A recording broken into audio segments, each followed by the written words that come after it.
moving along, RV, Mm. to the Boxo breakdown portion of Title 24 USA. Hey, great job. Those guys fought hard, no doubt about that. Eli coming in, filling in for Chase Sexton's injury. And then, of course, Coop moving over to the 250, filling in for Chance Hymas. And then we talked to Deegs. His wrist was all jacked up. He had to have that fixed. Nothing that they could really do. Probably a blessing for those guys in disguise. And then AP. I think for the circumstances and the musical chairs that were going on and the uncertainty of who was going to be on the team, I think they did well. I look back at like Coop's position and dude, you know better than anyone. I feel like it's hard to go from the 450 to the 250 displacement. I mean, look at Kenny, for example, when he went from 250 or 450 to 250 at Ironman. Big difference. I think it's a harder jump to go down than it is to go up, in my opinion, especially with those guys when they've already had a 250 career and they're at the pinnacle of the sport for the last 7 or 8 years, I think. What do you think?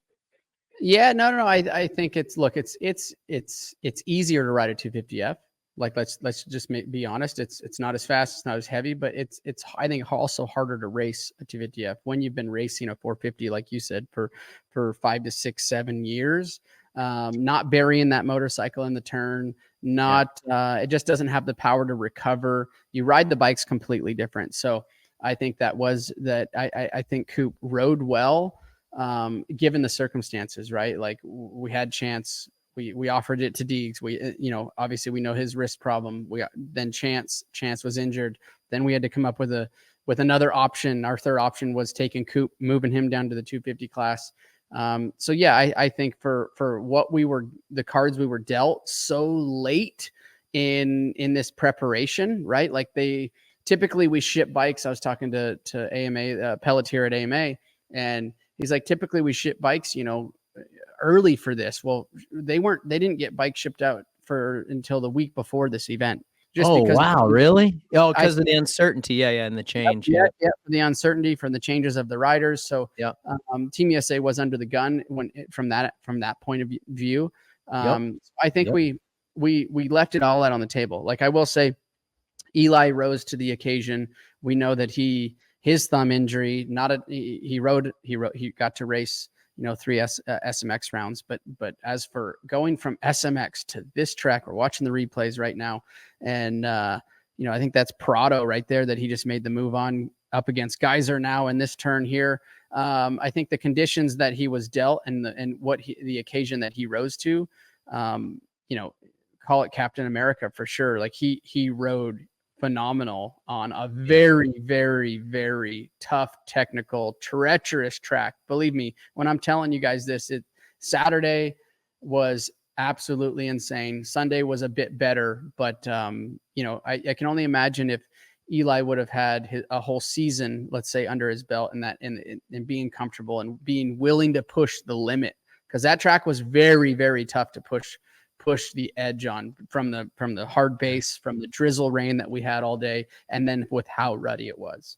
Oh, dude, he was going for it, dude. Like you could see beast mode was activated for sure. I agree with you. He made it happen, dude. But guys like that in those certain circumstances, that's what great guys do, right? You've done it, I've done it. Like the greats, they just find a way to get the job done. And I go back to that first moto, dude.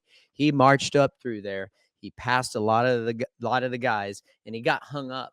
And his goggles got jacked up. As soon as I saw him wiping his goggles, I'm like, oh no, dude, this is over. Mm-hmm. I think, speculating, I hate to speculate, but if he gets into the lead, I think it's game over. I think he wins that moto. I really do. But nevertheless, he did phenomenal. He did great. He couldn't have done any more than what we asked him to do. He stepped in. No. I'm sure it was a tough position for him to be in. He probably would have liked to have stayed home, but he went out there and he threw it on the line, raced another race. And I respect that, Eli. Great job. And no one could have asked you to do anything more. Only thing I will say, like being critical, RV, is that first race, the first moto. I don't like the start position and giving the 250 guy the outside. They gave Yep. Coop the outside, and I feel like we should have put Coop in a situation The and best support. situation for him. Yes. That's Yes. right. Support. Especially stepping down to a 250. I agree, Ricky. I totally agree with that. Like, you're underpowered. You're racing against 450s on 250s. Mhm. Everybody's dealt the same situation. Every team has that option of putting 450 inside or the 250 inside.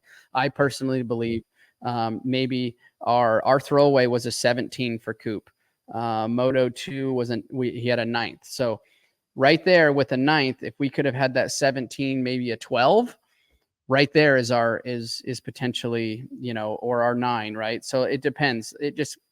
I agree with you. I think Well, that strategy didn't work for us. I think yeah. we should have gave Coop Well, the inside, just because of what he was dealing with riding that smaller motorcycle, being that it was a last minute deal. That's I agree with you. well, and 2, yeah, like the 17, definitely a throwaway. 12, like, do we throw it away? Do we keep it? But I think the key thing there, RV, and you tell me if I'm wrong, is that it's not necessarily about the ninth, but it's about being the first guy in the 250 class, right? Or no? Mm-hmm. Isn't it like Yes. being the Yeah. top guy 100%. in your respected class? So, like, that's kind of what I'm looking at, and I Yep. just feel like we they could have put him in a better spot. That's what I feel like. And dude, I I'm old agree. school, Go like back. giving you the inside line at Buds. Yep. That's dude, that's just what you do. You sacrifice it for the smaller displacement. Gonna be hard for me to ever think opposite I, on that. I, I 100% agree, because if you go back and look at Kyle Webster's finishes, we have them right here. We had 11th in race 1, and their race 2 was the throwaway, from what I'm reading right here on our download. So the race 2, so we threw away a 17, and I don't know what their throwaway was. It doesn't say exactly what it was. But our keep motos for Webster, his keep and Coop, we were a 9, a 9 and 11. So, you know, two positions right there could have changed the outcome. And if we would have put Coop maybe in a better position off of the line, where he didn't have to struggle or deal with, the outside and not getting the start, I think we may have a different outcome. Yeah. Yeah, easy for us to sit here on this side for sure. But at the end of the day, they did good. AP was solid. I Yeah. feel like I talked to him a little bit for a second moto, like, just try to give him a pep talk there in Parc Formé. I'm like, dude, just go out there, do your thing. And he did mention, he's like, you made too many mistakes at first moto, but I think he did well. He just didn't. I don't feel like he got a good enough start to really give himself a fair shot at to show everybody what he can do. And that's the difficult part. That's the difficult part about the Motocross of Nations. And like anybody, when you're racing the best guys in the world, it's so hard to give up that track position. But anyhow, But when you great go back job, and look at the right? actual numbers, RC, go back and look at the actual finishes. We had a 7. AP had a 7 and an 8. That's a respectable finish inside the Hell top yeah. 10. You can work with that 7 and 8 Yeah. position, Yeah. and put it forward to potentially for a Team USA win. It was just our 17th, and like we talk about, maybe that wouldn't have changed the fact if we would have given Coop the inside gate. But if we could have got him a couple more positions farther forward, right out of the gate drop through the first turn, we could have maybe had a different outcome. Well, and as you know, dude, it changes the dynamic of your mindset, right? Yeah. You're always in a must situation, but it takes you basically have no wiggle room. And so anyhow, they did great. Coop said he did hit the best he felt. Well, he said he felt really good. I shouldn't say really good. He felt better the second moto, which is expected. You Mm. learn the gearing and all that fun stuff. And I was talking to the Star guys. We fly a lot together just because they're based out of around the same town, and we fly out of the same airports. And dude, they had like 15 bags that they had to check with parts and pieces and stuff because it was so late, right? Yeah. Yeah, so they were loaded down. So great job, US. That concludes our Boxo breakdown part. of the pod here.